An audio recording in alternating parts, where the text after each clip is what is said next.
Bismillahirrahmanirrahim. Assalamualaikum warahmatullahi wabarakatuh. Innal hamdalillah nahmaduhu wa nasta'inuhu wa nastaghfiruh wa na'udzu billahi min shururi anfusina wa min sayyiati a'malina. May yahdihillahu fala mudilla lahu wa may yudlil fala hadiya lahu. Asyhadu an la ilaha illallah wahdahu la syarika lahu wa asyhadu anna Muhammadan 'abduhu wa rasuluh.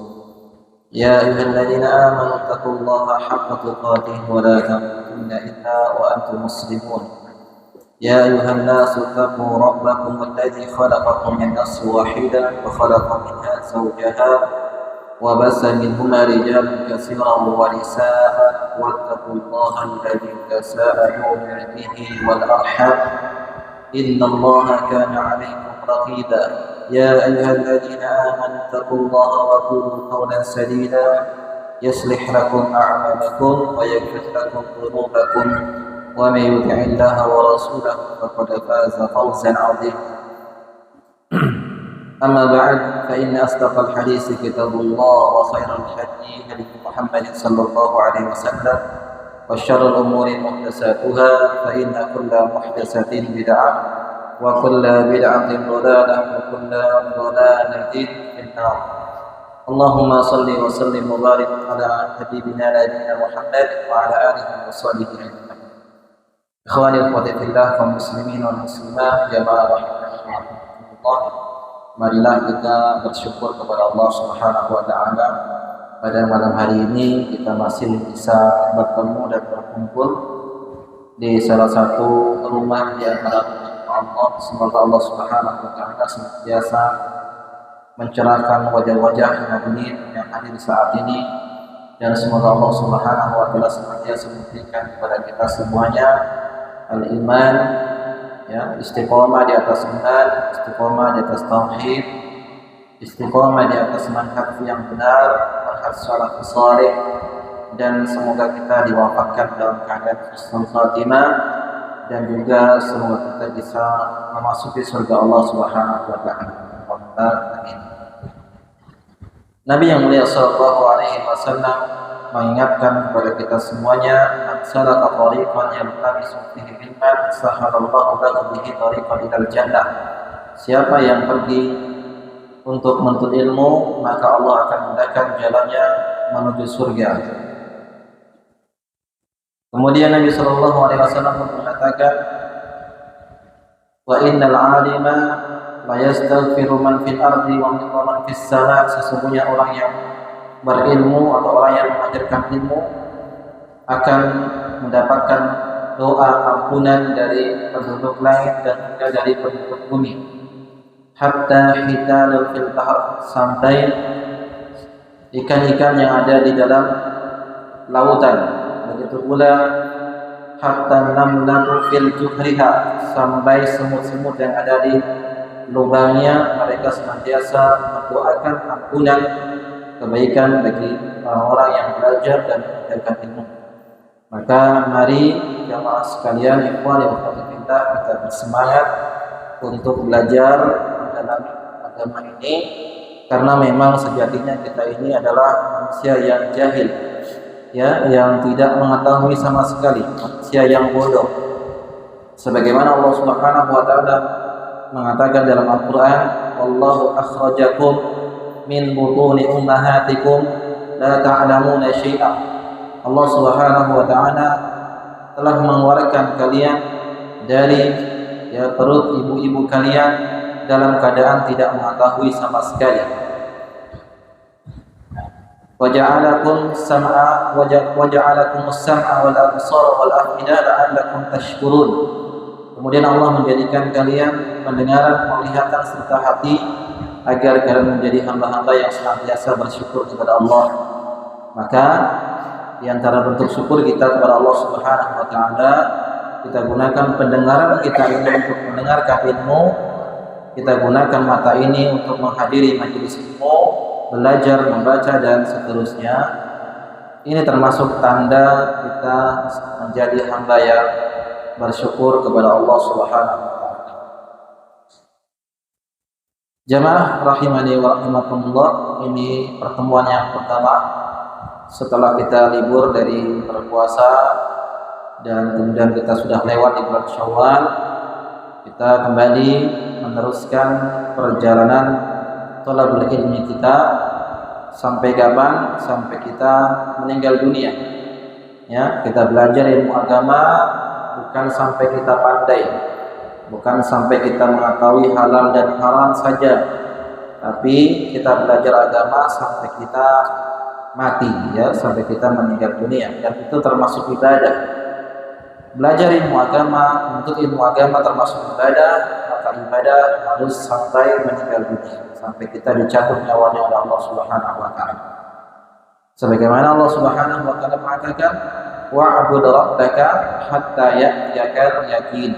Sembahlah Allah Rabbmu sampai datang kepada kalian al-yaqin, itu kematian. Ya. Dan kita tidak tahu bagaimana nanti akhir daripada hayat kita. Apakah kita bisa meninggal di atas ketaatan kepada Allah atau justru sebaliknya, na'udzubillah. Dan tentunya amalan yang istiqomah yang dikerjakan oleh seorang hamba itu salah satu sebab seorang itu akan meninggal di atas ketaatan kepada Allah Subhanahu wa taala. Banyak di antara kisah-kisah yang orang-orang terdahulu yang meninggal dunia dalam keadaan sholat. Ada juga yang meninggal dunia dalam keadaan membaca. Justru juga ada sebaliknya yang meninggal dunia dalam keadaan bermaksiat kepada Allah. Maka kita diberi pilihan oleh Allah Subhanahu wa taala kekuatan dan iradah, keinginan. Bagaimana kita akan meninggal dunia, kita berusaha. Ya, sebagaimana Al-Imam Qayyim rahimahullahu taala mengatakan, al-insan yamutu ala masya'atan alaih. Seorang manusia itu akan meninggal sesuai dengan kebiasaan hidupnya. Orang yang biasanya hidupnya itu dia di atas maksiat, mabuk, minuman keras, judi, maka bisa jadi dia matinya dalam keadaan seperti itu. Ya, dan orang yang ahlu ta'ah, kalau dia istiqomah, maka bisa jadi juga meninggalnya di atas ketaatan. Intinya kita berusaha jamaah sekalian rahimahullah bagaimana supaya kita meninggal dalam keadaan baik, ya. Baik, kita lanjutkan pembahasan kita, hakikatul khawarij, hakikat daripada al-khawarij. Sebagian kita mungkin sudah mengetahui apa itu khawarij, sebagian mungkin ada yang baru mendengarkan, apa yang baru tahu sekilas. Mungkin kita ingin sedikit menjelaskan tentang khawarij secara ringkas, tapi kita akan dalami pengertian khawarij yang sesungguhnya di sini. Pada pertemuan-pertemuan lalu telah kita jelaskan hadis-hadis Nabi Shallallahu Alaihi Wasallam berkaitan tentang khawarij. Ya, ciri-ciri mereka di antara salah satunya adalah mereka adalah muda belia, umur mereka masih sangat-sangat muda.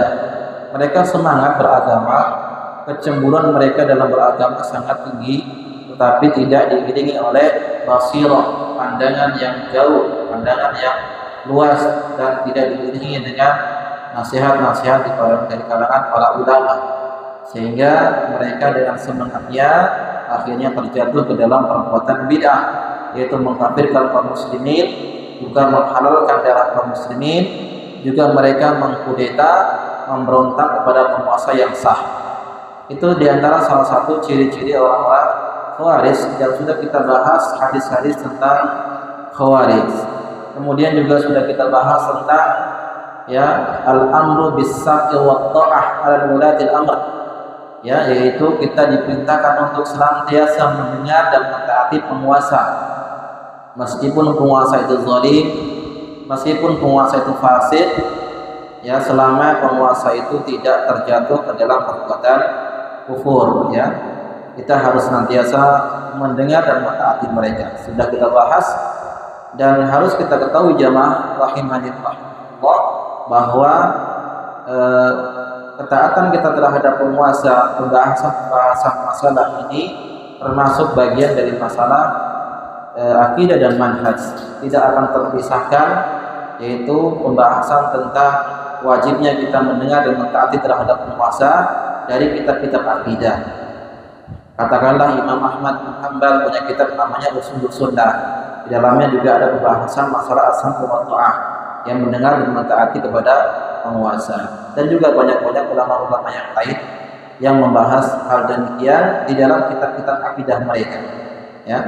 Kemudian kita masuki sekarang ini pada malam hari ini, yaitu al-faslu salis, bab yang ketiga, yaitu fi ta'rifil khawarij, pengertian daripada al-khawarij. Al-Imam Al-Barbahari rahimahullahu taala, beliau mengatakan dalam kitabnya Syarhus Sunnah, ya, Syarhus Sunnah lil Imam Al-Barbahari, wa man kharaja ala imamin min a'immatil muslimin fa huwa kharijiyun. Siapapun yang keluar dari ketaatan terhadap penguasa kaum muslimin, maka dia disebut dengan khawarij. Berasal dari kata kharaja yakhruju, keluar.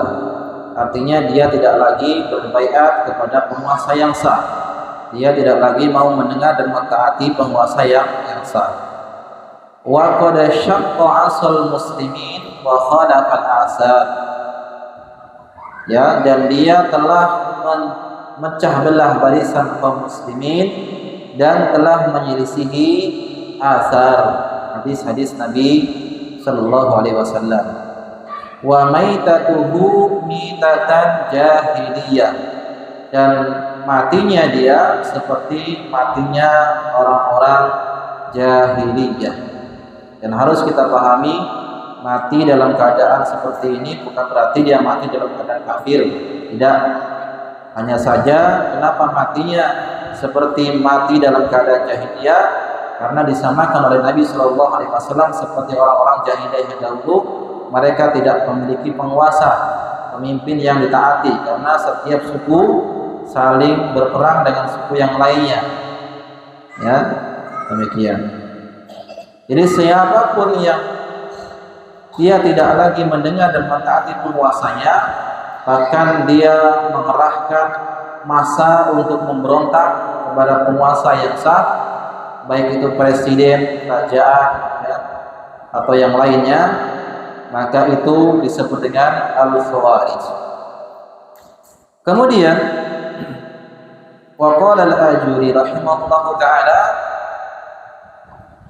wal khawariju hum syirratul anjas wal arjas. Khawarij mereka adalah manusia-manusia yang paling buruk, ya. Wa man kana ala madhhabihim min sa'il khawarij yatawarasuna hadzal madhhab qadiman hadisan, dan siapapun yang mengikuti madhab mereka, jalan mereka, ya, yang dahulu ataupun yang sekarang.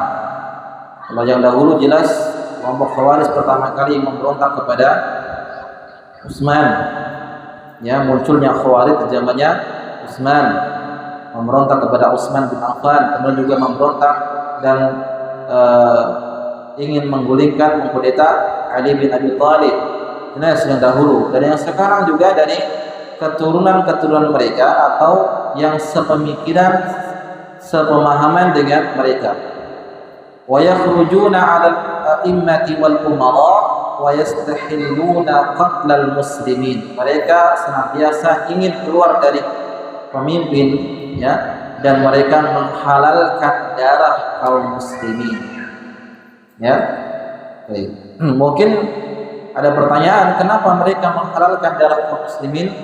Nanti kita akan jelaskan kenapa mereka menghalalkan darah kaum muslimin. Kemudian ulama yang lain mengatakan, kullu man kharaja 'ala al-imamil haqqal ladzi ittafaqal jama'atu 'alaihi yusamma kharijiyan. Siapapun yang telah keluar dari ketaatan kepada seorang penguasa yang telah disepakati, semua manusia telah memilihnya, ya, terpilih menjadi penguasa, terpilih menjadi seorang presiden atau seorang raja atau seorang menteri, kemudian dia keluar dari orang tersebut, tidak mau mentaatinya, maka disebut dengan khawarij. Sawa'un kana al-khuruju fi ayyamis sahabati al-a'immatir rasyidin aw kana ba'dahum ala tabi'ina bi ihsan ila yaumiddin. Atau mereka yang memberontak keluar dari ketaatan terhadap penguasa yang sekarang, atau yang keluar dari zaman dahulu di kalangan tabi'in, atau yang keluar memberontak dari kepada penguasa di sekarang ini, ya. ila yaumiddin wal a'immati fi kulli zaman, dan sampai nanti akhir zaman pemahaman mereka tetap masih ada, dan itu sunnatullah, ketetapan dari Allah Subhanahu wa taala. Kenapa? Karena Nabi sallallahu alaihi wasallam mengatakan iftaraqa al-yahud wan nasara ala sintaini wa sab'ina millah. Sesungguhnya Yahudi dan Nasrani akan terpecah menjadi 72 golongan. Wasataftariqu hadhihi ummah ala salasati wasab'ina firqah, dan akan terpecah umat Islam ini menjadi 73 kelompok. Salah satunya yang ini adalah Khawarij. Jadi berusaha kita untuk menyatukan kaum muslimin bagaimanapun caranya tidak akan bisa. Kenapa? Itu sunnatullah. Makanya berpecah. Ada bendera hijau, ada bendera putih dan seterusnya. Ada kelompok A, B, C dan seterusnya. Ya. Dan tugas kita saat ini jamaah sekalian, ya, bukan hanya mengetahui mana-mana kelompok itu yang terpecah, bukan, tetapi tugas kita saat ini adalah apakah kita termasuk kelompok yang selamat apa tidak dari 73 golongan yang ada tersebut, ya. Apakah termasuk kelompok yang selamat atau justru kita termasuk kelompok yang binasa? Baik. Kemudian Syekhul Islam Ibnu Taimiyah rahimahullahu taala mengatakan wal khawariju hum awwalu man kaffara muslimin. Khawarij mereka adalah kelompok yang pertama kali mengkafirkan kaum muslimin. Kenapa mereka mengkafirkan? Yukaffiruna bidunub. Mereka mengkafirkan kaum muslimin dengan dosa besar. Ya.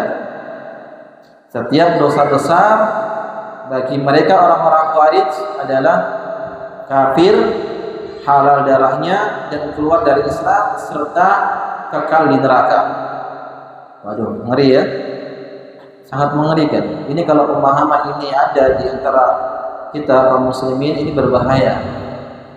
Ya, begitu mudahnya mereka nanti akan mengkafir-kafirkan kaum muslimin. Dan ahlu sunnah wal jamaah dalam menetapkan pelaku dosa besar, ya, selama itu bukan dosa kekufuran, tidak menjadikan dia kafir, tetapi berkurang keimanannya, ya. Dan urusan dia masuk neraka tidak, itu adalah di bawah kehendak Allah, tahta masyiatillah.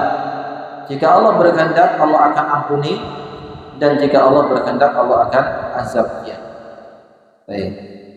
Wa yukaffiruna man khalafahum fi bid'atihim, dan mereka mengkafirkan siapapun yang menyelisihi bid'ah mereka, yang menyelisihi jalan mereka, yang tidak berbaiat dengan mereka, yang tidak masuk kepada kelompok mereka, ya, seperti ISIS, jaringan ISIS, Al-Qaeda dan seterusnya. Itu nanti siapapun yang nggak berbaiat dengan mereka akan dikafirkan. Makanya banyak di antara orang-orang yang terpapar virus-virus Khawarij, mereka terkadang mengkafirkan ibu kandungnya sendiri, mengkafirkan orang tuanya sendiri yang melahirkan. Ya, mungkin di antara ikhwan kita yang pernah mengikuti kelompok tersebut. Ya, bagaimana muamalah dia terhadap orang tuanya yang melahirkan? Ya, dianggap orang tuanya itu keluar dari Islam, kafir dan seterusnya.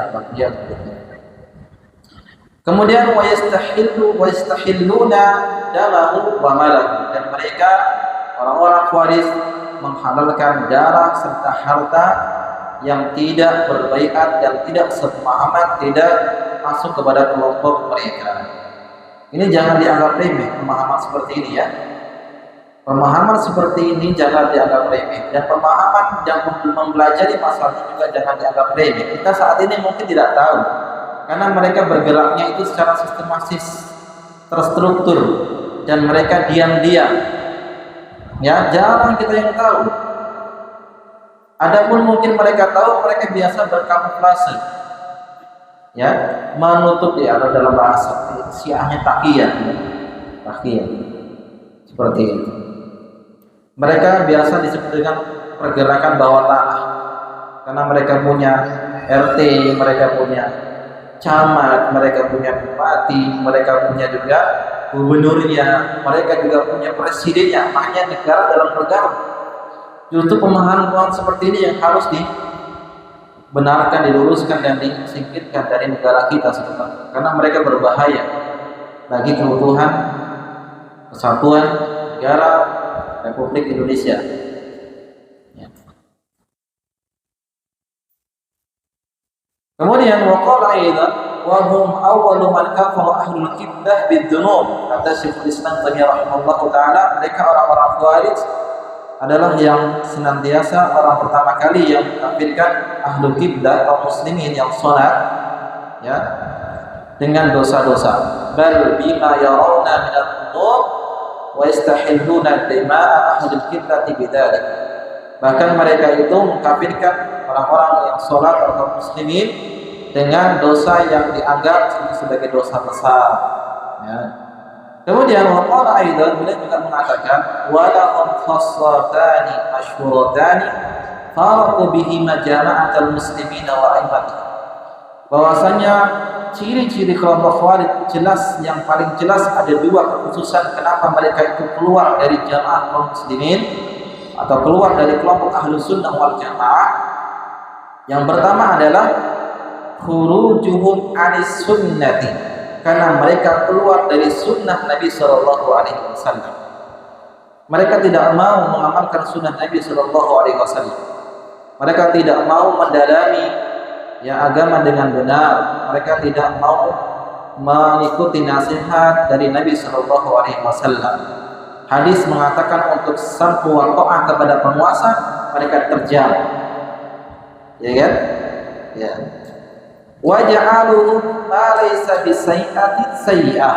Bahkan juga mereka terkadang menjadikan apa yang bukan termasuk keburukan dianggap sebagai keburukan. Apa yang bukan termasuk kesalahan dianggap sebagai kesalahan. Ini mereka orang-orang Khawarij. Sebagaimana juga mereka nanti mengkafirkan seperti Ali bin Abi Thalib dikafirkan oleh mereka orang-orang Khawarij karena mereka menganggap Ali itu berhukum dengan selain hukum Allah Subhanahu wa taala. Padahal apa yang dilakukan oleh Ali bin Abi Thalib bukanlah termasuk perbuatan kekufuran. Ya, ini. Aw ma laysa bi hasanatin hasanah, dan juga mereka itu senantiasa terkadang menjadikan yang bukan baik menjadi seolah-olah baik. Wa hadha huwa alladhi adharahu fi wajhi Nabi sallallahu alaihi wasallam. Inilah yang muncul pertama kali zaman Nabi sallallahu alaihi wasallam, haitsu qala lahu Dzul Khuwaisirah at-Tamimi. Ya, ini yang dikatakan oleh Dzul Khuwaisirah at-Tamimi yang pertama kali mengatakan kepada Nabi sallallahu alaihi wasallam, "I'dil ya Muhammad, fa innaka lam ta'dil." Adillah wahai Muhammad, sesungguhnya engkau itu belum adil. Berani kali dia ngomong seperti itu kepada Nabi Sallallahu Alaihi Wasallam. Ya. Hatta qala lahu Nabi Sallallahu Alaihi Wasallam, "Wa man yahdil illa adil." Celaka engkau, siapakah yang akan berlaku adil jika saya tidak adil? Laqad khabita wa khasirta, laqad khabita wa khasirta illa adil. Maka sungguh aku telah rugi jika aku tidak berlaku adil. Ini ya, Nabi SAW manusia yang paling adil. Sementara orang-orang Khawarij mereka menganggap orang tadi menganggap apa? Nabi belum berlaku adil. Jadi mereka menganggap yang baik itu sebuah keburukan, menganggap yang buruk itu sebuah kebaikan. Ini mereka keluar dari sunnah. Mereka tidak mau mengamalkan sunnah. Ini ciri yang menjadi kekhususan mereka. Kemudian yang kedua, al-farqu tsani fil Khawarij wa ahlul bidah, yaitu annahum yukaffiruna bidzunubi wasayyi'at. Mereka senantiasa mengkafirkan kaum muslimin dengan dosa-dosa dan kesalahan. Tadi sudah kita singgung ya. Wa yatarattabu ala takfirihim bidzunub istihlal dima'il muslimin. Dan karena mereka telah mengkafirkan kaum muslimin dengan dosa-dosa, apa yang terjadi? Akibat dari mereka mengkafirkan, mereka itu akhirnya menghalalkan darah kaum muslimin. Ya, kisah seperti Abdullah bin Khabbab bin Arad, ya, diceritakan oleh Imam Ibnu Katsir rahimahullahu taala dalam Al-Bidayah wa Nihayah. Ya, ketika Abdullah bin Khabbab bin Arad itu mempunyai istri, ditawan oleh orang Khawarij. Kemudian juga dia dibunuh dan istrinya pun dibunuh, istrinya dalam keadaan hamil, kemudian dibelah perutnya, dikeluarkan janinnya dari perut istrinya. Ya. Ini orang-orang Khawarij menghalalkan darah kaum muslimin dan juga menghalalkan harta-harta kaum muslimin, karena menurut mereka harta-harta mereka adalah halal. Wa anna darul Islam darul harb, mereka menganggap negeri kaum muslimin itu negeri peperangan. Makanya mereka ada fase Mekah, ya, ada fase Mekah. Katanya, kata mereka, kita dakwanya sembunyi-sembunyi saja karena kita masih fase Mekah. Kita juga sholat belum wajib karena kita masih fase Mekah. Na'udzubillah, ini pemahaman yang sangat mengerikan. Islam telah sempurna sebagaimana Allah katakan dalam Al-Quran, Al-Yawma akmaltu lakum dinakum wa atmamtu alaikum ni'mati wa raditu lakum Islam madinah. Hari ini telah kusempurnakan Islam sebagai agama kita. Sempurna sudah. Nabi SAW sudah wafat. Dan Nabi SAW pun mengatakan, taraktu fikum syai'ain, aku tinggalkan kepada kalian dua perkara, yaitu Al-Quran dan Sunnah. Siapa yang berpegang teguh dengan keduanya dia akan selamat. Ya.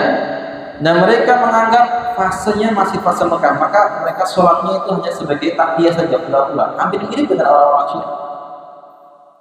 Ya. Salat bagi mereka tidak wajib, tapi kalau mereka bertemu dengan kaum muslimin, mereka tidak selamat. Tapi yang anehnya, fase Mekah itu berapa tahun dan 13 tahun di kota Mekah. Kalau seandainya mereka betul-betul ingin mengikuti fase Mekah, seharusnya 13 tahun mereka berdakwah. Setelah itu mereka masuk fase Madinah.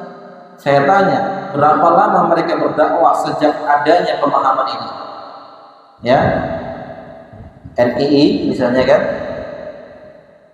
pemahaman ini mereka berdakwah seberapa lama? Masih fase Mekah terus? Sudah lebih dari 13 tahun, kok masih fase Mekah terus? Kapan dia masuk fase Madinah? Ya, dakwah secara terang-terang. Dan sebenarnya dakwah Nabi Shallallahu Alaihi Wasallam dari dahulu sampai sekarang, ya, dakwah Nabi sejak beliau Shallallahu Alaihi Wasallam diperintahkan untuk berdakwah itu terang-terangan. Sejak Nabi SAW diperintahkan untuk berdakwah, ya, tidak ada istilah namanya fase Mekah dan fase Madinah. Itu hanya karangan-karangan dari orang-orang kelompok-kelompok Khawarij tersebut yang mereka sebenarnya salah dalam memahaminya. Baik. Kemudian wadaruhum hiya darul iman, bagi mereka daerah wilayah mereka, kekuasaan mereka orang-orang Khawarij itu disebut dengan negeri iman. Nah, negeri kaum muslimin dianggap sebagai negeri kafir, negeri mereka dianggap sebagai negeri kaum beriman. Wa qala al-Hafidz Ibnu Hajar rahimahullahu taala wal Khawarij alladhi ankaru ala ali tahkim wa tabarra'u minhu wa min Islam wa dzurriyyatihi wa qataluhu. Orang-orang Khawarij mereka yang mengingkari kepemimpinan, ya, kekuasaan Ali bin Abi Thalib radhiyallahu taala anhu, dan mereka yang berlepas diri dari kepemimpinan Utsman serta keturunannya dan senantiasa membunuh atau memerangi keturunan mereka kaum muslimin, ya. Fa in atlaqu takfirahum fihi mulublat, dan apabila dimutlakkan kepada mereka mengkafirkan, mereka adalah kafir-kafir yang ekstrim, mengkafirkan kaum muslimin. Baik. Kemudian wa ammal khawarij fahum jama'atun kharijah ay ta'ifah wa hum qaumun mubtadi'una summu bidzalika li khurujihim 'ala ad-din wa khurujihim 'ala khiyaril muslimin. Disebut dengan khawarij karena mereka sebuah kelompok yang keluar dari agama dan mereka keluar dari sebaik-baik kaum muslimin, ya, keluar dari Ali, keluar dari Utsman dan seterusnya. Cuma nanti perbedaan di antara kalangan ulama, apakah khawarij itu kafir atau tidak? Ya, yang rajih adalah mereka tidak kafir, ya. Yang rajih mereka tidak kafir. Nastakhlisu min kalami ahli ilmi, kita namanya rangkum dari perkataan-perkataan para ulama tersebut bahwasanya annal khawarija yajma'uhum bil khuruj 'ala al-ulas wa min mushtuq ismul khawarij. Bahwasanya orang-orang khawarij itu disebut sebagai khawarij karena mereka keluar dari ketaatan terhadap penguasa, ya. Itulah disebut dengan khawarij. Kemudian khawarij ini ada dua. Ada yang keluar disebut khawarij itu karena keyakinannya mengkafirkan kaum muslimin, dan ada juga khawarij itu yang keyakinannya tidak mengkafirkan kaum muslimin, hanya saja dia ingin mengkudeta, melengsarkan pemimpin yang sah. Itu juga disebut dengan khawarij, ya. Baik. Yang pertama, humul ladzina yakhrujuna 'alal a'immah bina'an 'ala i'tiqadi fasid katakfiri min maksiyah. Kelompok pertama orang-orang khawarij yang mereka keluar dari penguasa kaum muslimin karena dibangun di atas akidah yang salah, seperti kafirnya orang yang berbuat dosa, ya, seperti pemimpin yang tidak berhukum dengan hukum Allah langsung dikafirkan. Ini kelompok yang pertama.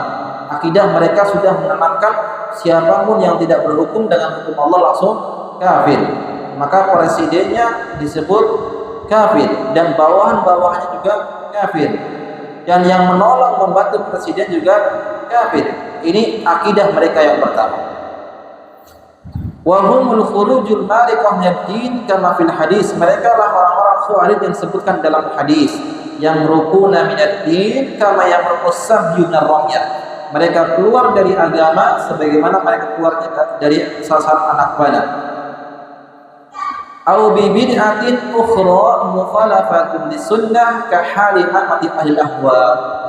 Atau mereka kelompok khawarij yang bid'ah-bid'ah yang lain yang menyelisihi sunnah Nabi Sallallahu Alaihi Wasallam sebagaimana kebanyakan dari para pengikut hawa nafsu. Wa haula'i humul ladzina warada dzannuhum fil ahadits. Nah, kelompok pertama inilah yang masuk dalam hadis, yang dicela dalam hadis dan diperintahkan untuk memeranginya. Bagi aparat-aparat keamanan, ya, TNI, polisi dan seterusnya, mereka ini buronan sebenarnya, harus diamankan. Wa wasahum bi annahum kilabun nar. Mereka disifati oleh Nabi sallallahu alaihi wasallam sebagai kilabun nar. Apa itu kilabun nar? Anjing-anjingnya neraka. Wa annahum syarrul khalqi wal khaliqah. Mereka seburuk-buruk makhluk yang ada di atas muka bumi. Ini kelompok yang pertama, ya. Karena di akidah mereka sudah menanamkan siapapun yang terjatuh ke dalam dosa besar langsung kafir. Siapa yang telah berhukum dengan hukum Allah langsung dikatakan kafir. Ini akidah mereka. Ini yang pertama. Kelompok yang kedua, humul ladzina yakhrujuna 'alal a'immah talaban lil mulki min ghairi i'tiqadin. Mereka kelompok yang memberontak keluar dari ketaatan terhadap penguasa yang sah karena mereka ingin mendapatkan kekuasaan, ya, ingin mendapatkan kekuasaan tanpa ada keyakinan mengkafirkan pemimpin yang sah. Ini juga disebut dengan khawarij, dan ini lebih banyak daripada yang pertama tadi. Ya, lebih banyak yang kedua ini daripada yang pertama. Karena kalau yang pertama jelas dia akidahnya salah, tapi yang kedua dia hanya ingin melengsarkan saja.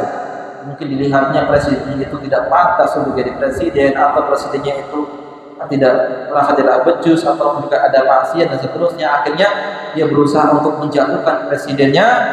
Itu juga disebut dengan khawarij, meskipun akidahnya tidak mengkafirkan presiden. Paham, ya? Dan kelompok yang kedua ini juga ada dua model. Ada dua model. Model yang pertama, man kharaju ghadban lid-din wa raghbatan fi izalatil munkar. Kelompok yang pertama mereka yang memberontak kepada penguasa, mereka yang menggulingkan penguasa karena cemburu dalam agama, punya rasa cemburu yang sangat kuat terhadap agama dan ingin menghilangkan kemungkaran yang terjadi di pemerintahan, ingin menghilangkan kemungkaran. Ini yang pertama. Kelompok yang pertama, bukan keyakinannya mengkafirkan presiden tidak ya, tapi karena kecemburuan dalam agama. Ini banyak. Makanya ada kelompok yang kemarin dibubarkan itu, ya, kelompok yang dibubarkan itu kan kerjaannya seperti itu, menutup kafe-kafe secara paksa. Kan tugas siapa ini seharusnya? Tugas ormas atau tugas aparat keamanan? Aparat keamanan ya, polisi. Tugas pemimpin di situ, wilayah tersebut, bukan ormas. Menutup misalnya tempat-tempat perzinahan. Kan ada juga sebagian ormas Islam yang kemarin dibubarkan itu menutup ormas tempat-tempat perzinahan. Ini bukan tugas mereka. Nah, mereka juga disebut dengan al-khawarij. Ya. Kemudian model yang kedua dari kelompok yang kedua tadi, man kharaju talaban lil mulki faqat. Mereka yang memberontak kepada penguasa, menggulingkan penguasa hanya ingin mendapatkan kekuasaan saja. Sudah. Tanpa ada kecemburuan dalam agama, bukan karena dia ingin menghilangkan kemungkaran, tidak, tapi memang dia ingin menjadi penguasa. Sehingga digulingkan penguasa yang lama, muncullah penguasa yang baru dari mereka. Ini juga disebut dengan al-khawarij. Jadi kelompok yang kedua ini sangat banyak daripada yang pertama tadi. Ya, baik.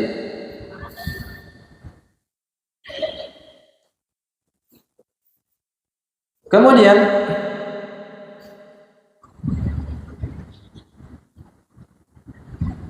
dalam menyikapi dari kelompok-kelompok ada yang dua tadi kita sebutkan juga berbeda.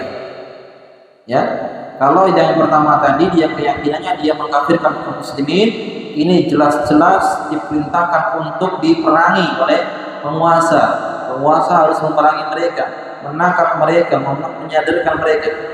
Ya, sementara yang kedua tadi tidak, karena akidah mereka tidak tidak sampai mengkafirkan kaum muslimin, mengatakan tidak. Hanya saja kelompok yang kedua tadi juga perlu untuk dibina, perlu untuk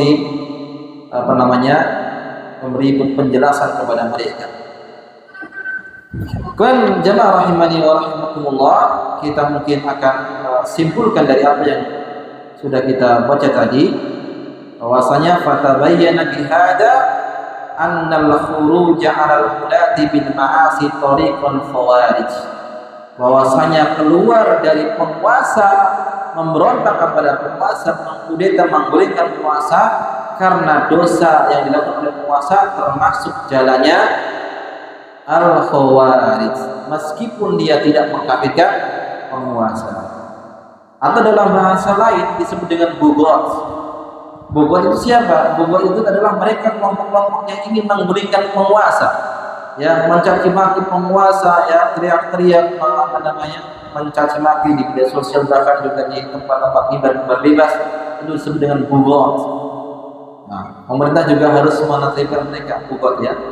Dan ini banyak di negeri kita yang terang-terangan mencaci maki penguasa.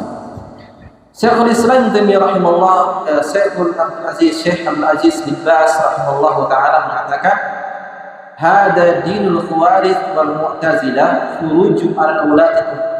Jadi keyakinan dan agama orang Khawarij dengan Mu'tazilah sama-sama memberontak keluar dari ketaatan terhadap penguasa. Wa ada musam wa ta'alahum idza wujidat maksiyah. Tidak mendengar dan mentaati kepada penguasa mereka jika ia dapati penguasanya berbuat kesalahan atau maksiat.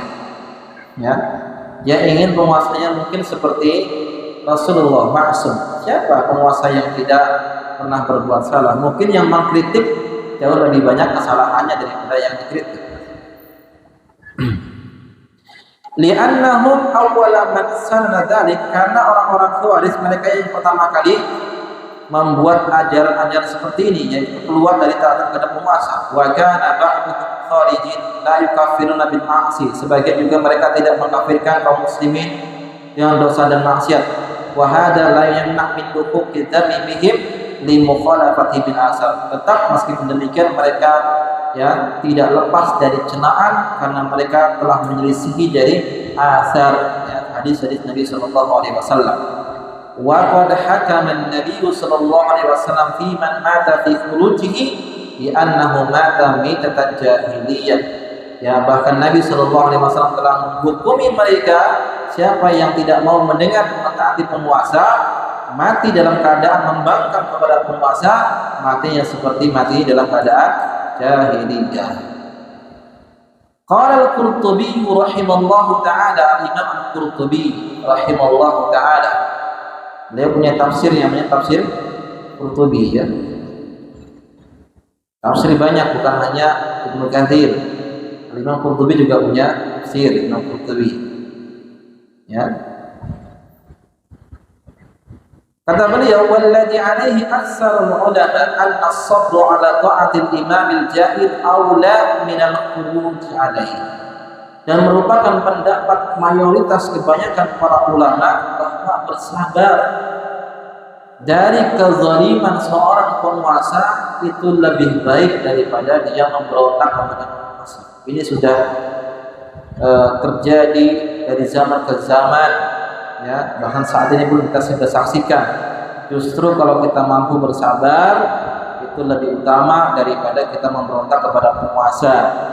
Ya, dulu di zaman atau di tahun-tahun sebelumnya ketika di Suriah, ya, pemberontakan kaum muslimin, pemberontakan perlawanan kaum muslimin kepada Bashar Assad dan tentara-tentaranya, apa yang terjadi? Bukan kebaikan yang muncul, namun justru kemudaratan yang lebih banyak. Ya, banyak kaum muslimin meninggal dunia, rumah-rumah hancur dan seterusnya. Ya. Lianna fi munaza'atil khuruj alaihi istibdalul aman bil khauf, karena ketika kita mengkudeta penguasa yang ada, itu akan menggantikan rasa aman dengan rasa takut. Peperangan, bakar rumah, bakar ban, bakar seterusnya, rumah dijarah, rokok dijarah. Ingat peristiwa 98, ya, bagaimana kaum muslimin, ya, menjarah rokok-rokok yang ada dan seterusnya. Kacau ini. Wa iraqatud dima, ya, bahkan darah tertumpah. Wa syannil gharati 'ala muslimin wal fasad fil ardh, sehingga terjadilah kerusakan yang besar di atas muka bumi. Baik. Jadi pembahasan tentang Khawarij kita mungkin cukupkan sampai di sini, karena setelah ini hanyalah sejarah-sejarah yang terjadi, ya, baik yang dahulu ataupun yang sekarang, itu sebagai maklumat saja, tidak terlalu kita bahas. Yang jelas kita harus tahu pemahaman Khawarij, mereka adalah mengkafirkan kaum muslimin, mereka punya keyakinan tidak taat kepada penguasa yang ada, mereka juga mengkafirkan kaum muslimin dengan dosa-dosa besar, bahkan mereka menganggap kaum muslimin yang tidak berhubungan dengan hukum langsung dikatakan sebagai kafir. Mereka juga punya, ya, negeri sendiri atau presiden sendiri dan seterusnya. Jadi ini juga sebagai perhatian bagi kita generasi muda yang ada, harus waspada, karena memang yang direkrut oleh mereka orang muda-muda yang belum paham agama. Ya, karena orang yang tidak paham agama akan sangat mudah jika mereka itu dimasuki oleh syubhat-syubhat pemikiran Khawarij tersebut. Baik, sudah masuk Isya, kita cukupkan. Insyaallah nanti kita bertemu di pembahasan yang lain dengan kitab yang berbeda. Kita cukup dengan doa tauhid. Subhanakallahumma wa bihamdika asyhadu an la ilaha illa anta astaghfiruka wa atubu ilaik. Subhanakallahumma wa bihamdika asyhadu an la ilaha illa anta astaghfiruka wa atubu ilaik. Assalamualaikum warahmatullahi wabarakatuh.